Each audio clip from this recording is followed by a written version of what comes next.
बात तो बहुत आगे चली गई है।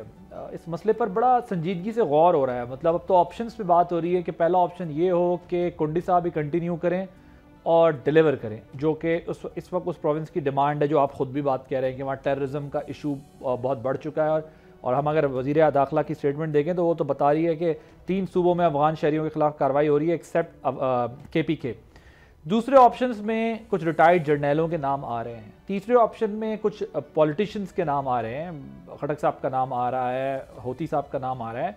तो वो क्या कहते हैं कि गल वध गई है। गल वहाँ इतनी सादा भी नहीं है कि इस पर जो है वो गौर ख्वाज नहीं हो रहा। आप आउटराइटली ज़ाहिर इसको वो नहीं कर सकते, लेकिन मुझे ये बताएं कि मामला आप कहते हैं ठीक है टेररिज्म की वजह से पहुंचा होगा, लेकिन पहुंच तो चुका है वहां पर। ये काम करीब है, दूर नहीं है। वैसे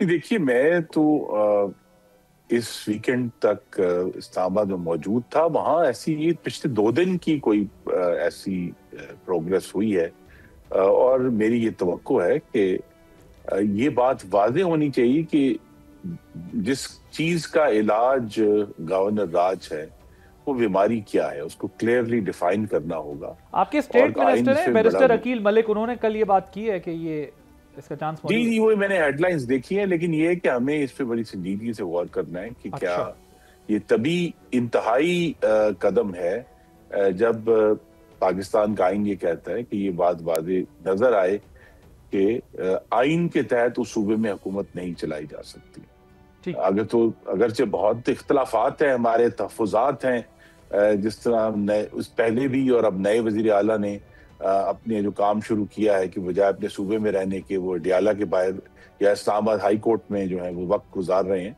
लेकिन इससे कता नजर ये एक कदम बहुत सोच समझ कर उठाना है जब भी उठाना। ठीक, सब्सक्राइब करें और बेल दबाएं ताकि कोई खबर रह न जाए।